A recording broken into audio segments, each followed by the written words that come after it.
നമസ്കാരം, വീട്ടമ്മാസിലേക്ക് വീണ്ടും സ്വാഗതം. ഇന്ന് വീട്ടമ്മാസിൻ്റെ എപ്പിസോഡിലൂടെ നമ്മളൊരു കുട്ടനാടൻ ബീഫ് റോസ്റ്റാണ് ഉണ്ടാക്കാനായിട്ട് പോകുന്നത്. ഇതിൻ്റെ രുചി എന്ന് പറഞ്ഞു കഴിഞ്ഞാൽ പറഞ്ഞറിയിക്കാൻ പറ്റാത്തത്ര ടേസ്റ്റിയാണ് ഈ ഒരു ബീഫ് റോസ്റ്റ് എന്ന് പറഞ്ഞാൽ. നമ്മുടെ നാവ് ഇറങ്ങിപ്പോവും, അല്ലെങ്കിൽ നമ്മൾ വിരലൊക്കെ ഇങ്ങനെ നക്കി തുടയ്ക്കുന്ന ഒരു ടേസ്റ്റ് ഉണ്ടല്ലോ, അത്രയ്ക്ക് ടേസ്റ്റിയാണ് കേട്ടോ. അപ്പോൾ ഇതെങ്ങനെയാണ് നമുക്ക് ഉണ്ടാക്കുന്നതെന്ന് നോക്കാം. അപ്പോൾ അതിന് വേണ്ടിയിട്ടൊരു പാൻ എടുക്കുക. പാനിലേക്ക് 1 ടീസ്പൂൺ 1.5 ടീസ്പൂണോളം വെളിച്ചെണ്ണ ഒഴിച്ചു കൊടുക്കുക. അതിലേക്ക് 1 ടീസ്പൂൺ പെരിഞ്ചീരകം ഇട്ട് കൊടുക്കുക. ഇനി ഇതിലേക്ക് നമുക്ക് വേണ്ടുന്ന 1 കഷ്ണം ഇഞ്ചി, 1 കുടം വെളുത്തുള്ളി, 2-3 പച്ചമുളക്, 2 സവോള. അപ്പോൾ ഇത് ഇത്രയും നമ്മൾ ഈ എണ്ണയിലോട്ടിട്ട് ഒന്ന് വഴറ്റിയെടുക്കുക പോവാണ്. അപ്പോൾ ഇതൊന്ന് വാടി വരട്ടെ.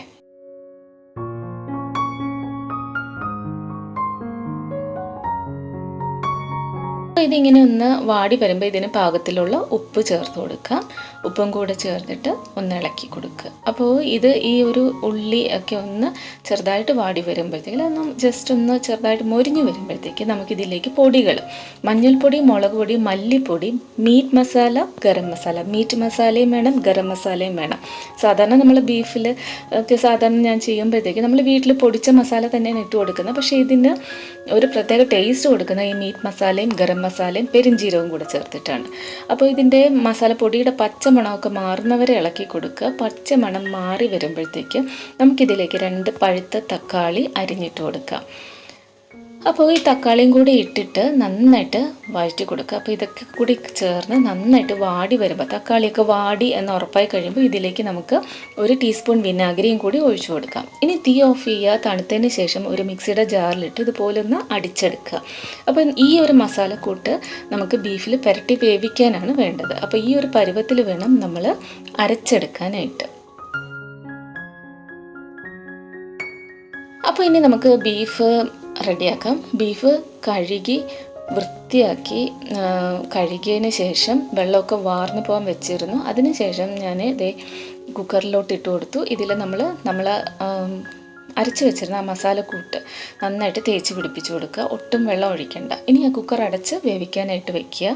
അതേസമയം തന്നെ നമുക്കൊരു പാൻ വെച്ചിട്ട് അതിലേക്ക് വെളുത്തുള്ളി, ഇഞ്ചി, പച്ചമുളക്, വറ്റൽമുളക്, കറിവേപ്പില ഇട്ടൊന്ന് മൂപ്പിക്കുക. അതിനോടൊപ്പം തന്നെ തേങ്ങാക്കൊത്ത് ഇട്ട് നന്നായിട്ടൊന്ന് മൂത്ത് വരുമ്പോഴത്തേക്ക് നമുക്കൊരു 10-25-30ഓളം ചെറിയ ഉള്ളി ഉണ്ടല്ലോ, ചെറിയ ഉള്ളി ഇട്ട്, ഇത് ഇച്ചിരി വലിയ ചെറിയ ഉള്ളിയായിരുന്നു. അപ്പോൾ നിങ്ങൾക്ക് കൂടുതൽ വേണമെങ്കിൽ കൂടുതൽ ഇട്ട് കൊടുക്കുക. ഇട്ട് നന്നായിട്ട് മൂക്കുന്നവരെ വഴറ്റി കൊടുക്കുക.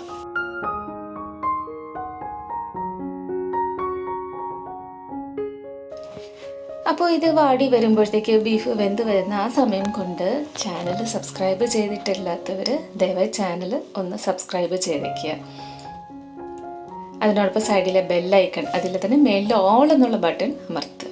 അപ്പോൾ നമ്മുടെ ബീഫ് അതിൽ കുക്കറിലെ പ്രഷറൊക്കെ മാറിയതിന് ശേഷം നമ്മൾ വെയിറ്റ് ഒക്കെ മാറ്റി തുറന്നു കൊടുത്തപ്പോൾ കണ്ട ആ ഒരു പരുവമാണ് കണ്ടത്.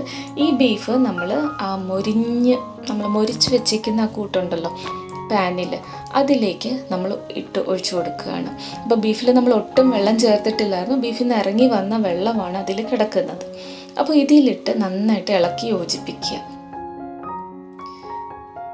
അപ്പോൾ ഇതിങ്ങനെ ആ പാനിൽ കിടന്ന് തിളച്ച് അതിൽ ചാറൊക്കെ വറ്റി കുറുകി ആ റോസ്റ്റിൻ്റെ പരുവത്തിലായിട്ട് വരണം. ഭയങ്കര മണമാണ്, ഭയങ്കര ടേസ്റ്റിയാണ്. അപ്പോൾ എല്ലാവരും ട്രൈ ചെയ്ത് നോക്കുക. ഇഷ്ടപ്പെട്ടാൽ ലൈക്ക്, ഷെയർ, കമൻ്റ് ഒക്കെ ചെയ്തേക്കുക. Thank you.